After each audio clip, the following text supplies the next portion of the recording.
J'ai toujours su que le projet du centre commercial technologique serait ma grande opportunité.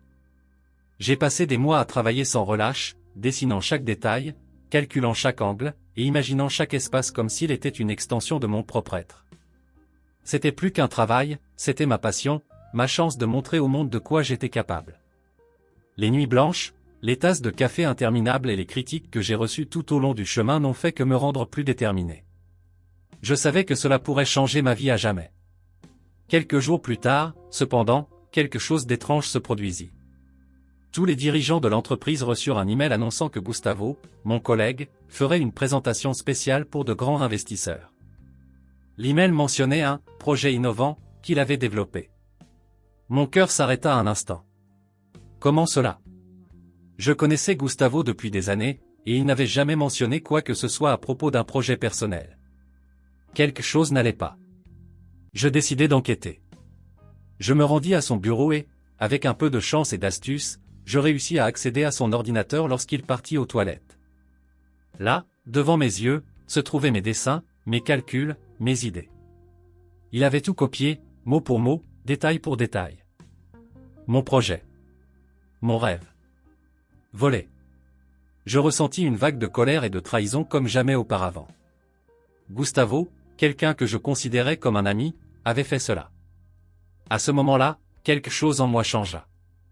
La colère que je ressentais n'était pas passagère, elle était profonde, viscérale. Je ne pouvais pas simplement laisser passer cela. Il avait franchi une ligne, et je savais que je devais faire quelque chose. Quelque chose qu'il n'oublierait jamais.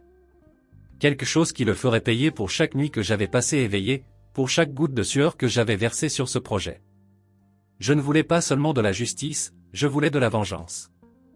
Je commençais à planifier.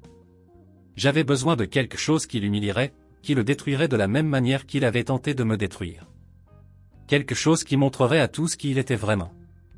Et c'est alors que l'idée me vint à l'esprit. C'était simple, mais efficace.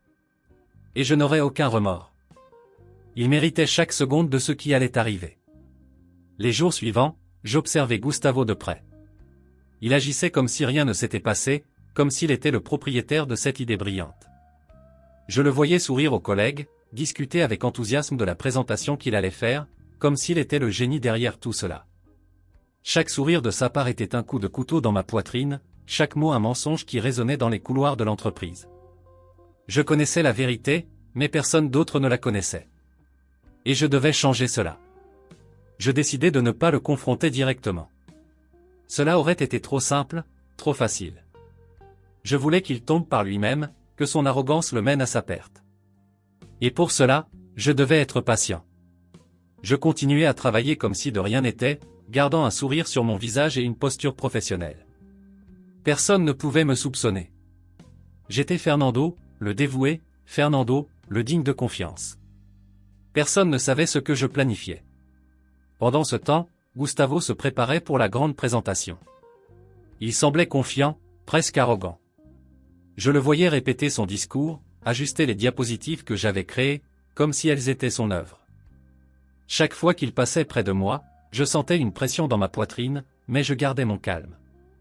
Je savais que le moment approchait. C'est alors que j'eus l'idée finale. Quelque chose qui le ferait s'autodétruire devant tout le monde. Quelque chose que personne n'oublierait jamais. J'achetai un laxatif extrêmement puissant, de ceux qui agissent rapidement et sans pitié. C'était parfait.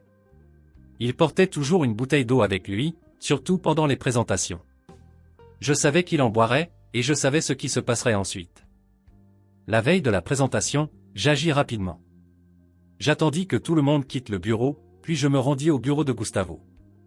Sa bouteille d'eau était là, comme toujours. Avec précaution, j'ouvris le bouchon et y versai le laxatif, mélangeant bien pour qu'il ne remarque rien. Je refermai la bouteille et la remis à sa place, exactement comme elle était. Personne ne vit rien. Personne ne savait. Cette nuit-là, j'eus du mal à dormir. Je savais que le lendemain serait décisif. Gustavo allait vivre le pire jour de sa vie, et je n'aurais aucune pitié. Il avait volé mon projet, trahi ma confiance, et maintenant il allait payer pour cela. Je n'avais aucun remords. Je n'avais aucun regret.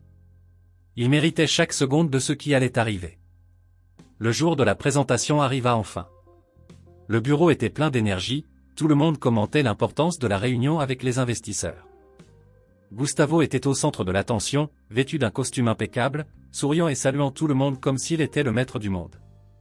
Je l'observais de loin, gardant une expression neutre, mais intérieurement, je bouillonnais d'anticipation. La réunion était prévue pour 10 heures du matin, et tous les dirigeants de l'entreprise étaient présents, ainsi que les investisseurs. Gustavo semblait confiant, mais je savais qu'il était nerveux intérieurement. Il était toujours ainsi avant les grandes présentations, et aujourd'hui ne serait pas différent. La seule différence était qu'il ne savait pas ce que j'avais fait. Quelques minutes avant la réunion, je vis Gustavo prendre sa bouteille d'eau et boire une longue gorgée. Il sourit à lui-même, comme s'il se préparait pour le grand moment. Je m'éloignai discrètement, sachant que le laxatif commencerait à agir bientôt. Tout se déroulait comme prévu. La réunion commença, et Gustavo fut appelé à présenter. Il se leva, ajusta son costume et commença à parler. Les premières minutes semblaient normales. Il expliquait les concepts du projet, montrant les diapositives que j'avais créées, comme si elles étaient ses idées originales. Je l'observais de loin, attendant. C'est alors qu'il commença à se tordre légèrement. Il essaya de dissimuler, continuant à parler, mais je vis le moment exact où le laxatif commença à faire effet. Il s'arrêta un instant, regardant sa bouteille d'eau comme s'il était confus. Puis, il essaya de continuer, mais il était évident que quelque chose n'allait pas. Soudain, il ne put plus se retenir. Un son faible, mais perceptible, résonna dans la salle, suivi d'une odeur insupportable. Tout le monde le regarda, horrifié, alors qu'il essayait de rester debout, mais il était trop tard. Gustavo ne put retenir ses selles. Son pantalon et ses chaussures étaient visiblement souillés et trempés, et l'odeur était simplement infecte. Les investisseurs se levèrent, clairement offensés, et quittèrent la salle. Gustavo resta planté là, honteux, ne sachant que faire. Je m'éloignai, sachant que ma vengeance était accomplie. Le silence qui suivit fut assourdissant. Gustavo resta immobile au centre de la salle, comme s'il espérait que le sol l'avale à cet instant précis. Les collègues le regardaient avec un mélange de dégoût et de pitié, mais personne ne bougea pour l'aider. L'odeur était si forte que certaines personnes commencèrent à tousser, se couvrant le nez avec leurs mains ou des mouchoirs. Je restai à distance, observant tout avec une satisfaction silencieuse. Le patron entra dans la salle quelques minutes plus tard, clairement irrité par ce qui s'était passé. Il regarda Gustavo, toujours immobile, puis les investisseurs, qui quittaient déjà le bâtiment. Son expression était celle d'une pure déception. Gustavo, dans mon bureau. Maintenant. Sa voix était ferme, et Gustavo obéit, marchant avec difficulté, essayant de dissimuler son état. Pendant ce temps, tout le bureau commença à commenter ce qui s'était passé. Certains riaient, d'autres chuchotaient, mais tous étaient choqués. J'entendais des bribes de conversation, comment quelqu'un peut-il faire ça, il doit être malade, quelle honte. Je ne dis rien, continuant simplement à travailler, gardant une expression neutre. Personne ne me soupçonnait, et je voulais que cela reste ainsi. Quelques heures plus tard, Gustavo sortit du bureau du patron, le visage pâle et les yeux rouges. Il ne regarda personne, prit ses affaires et quitta le bureau. Tout le monde savait ce que cela signifiait, il avait été licencié. La nouvelle se répandit rapidement, et en quelques minutes, tout le bureau commentait la chute de Gustavo. Je me sentis satisfait, mais pas complètement. Il restait encore une chose à faire. Le projet était toujours entre les mains de Gustavo, et je devais m'assurer qu'il revienne à moi. Je me rendis au bureau du patron et frappai à la porte. « Entrez », dit-il, et j'entrai, gardant une posture calme et professionnelle. « Fernando, de quoi avez-vous besoin ?» demanda-t-il, encore visiblement secoué par ce qui s'était passé. Je pris une profonde inspiration et dis, « Je sais que le projet du centre commercial technologique est important pour l'entreprise, et je voudrais me proposer pour le reprendre. J'ai quelques idées qui pourraient être utiles. » Il me regarda un moment, puis acquiesça. « Très bien, Fernando. Le projet est à vous. J'espère que vous ferez mieux que le précédent. » Je souris, sachant que j'avais enfin récupéré ce qui m'appartenait. Avec le projet de retour entre mes mains, je ressentis une vague d'énergie et de détermination. Maintenant, plus que jamais, je devais montrer de quoi j'étais capable. Je passai les jours suivants à peaufiner chaque détail, ajustant les plans et m'assurant que tout était parfait. Cette fois, il n'y aurait pas d'erreur. Cette fois, je ferai la présentation de mes rêves. La date de la nouvelle présentation fut fixée, et cette fois, ce serait moi qui la ferais. Les investisseurs avaient accepté de revenir, mais ils étaient clairement sceptiques. Je savais que je devais les impressionner, et j'étais prêt à le faire. Le jour de la présentation, je m'habillais avec mon meilleur costume, ajustais ma cravate et me regardais dans le miroir. C'est maintenant, me dis-je. La salle était pleine lorsque j'entrai. Tous les dirigeants de l'entreprise étaient là, ainsi que les investisseurs. Je pouvais sentir le poids de leur regard sur moi, mais je gardais mon calme. Je commençais la présentation avec assurance, expliquant chaque détail du projet avec clarté et passion.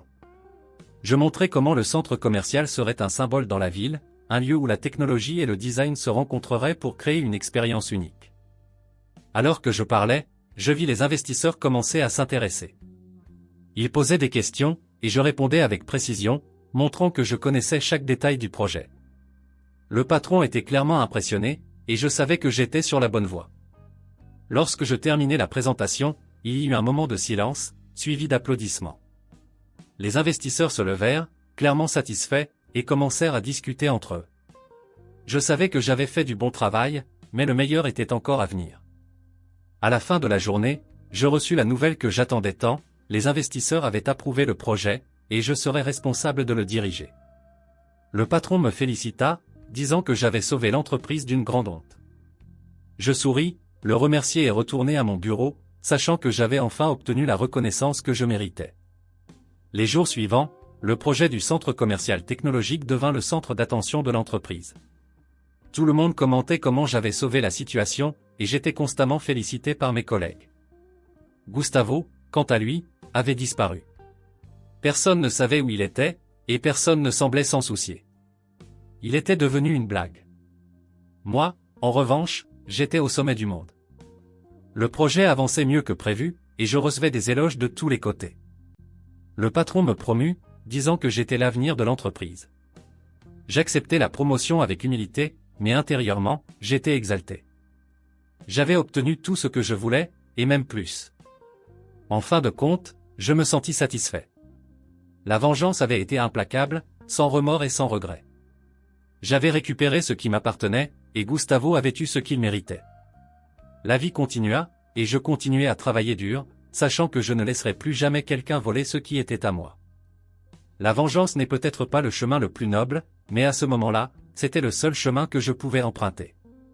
Et je n'eus aucun regret, pas même une seconde. Alors, avez-vous aimé cette histoire? J'espère que vous avez apprécié chaque seconde. Likez la vidéo et abonnez-vous à la chaîne pour ne manquer aucun contenu futur. Dites-moi dans les commentaires ce que vous en avez pensé, j'adorerais savoir ce que vous en pensez. À la prochaine. Je vous attends.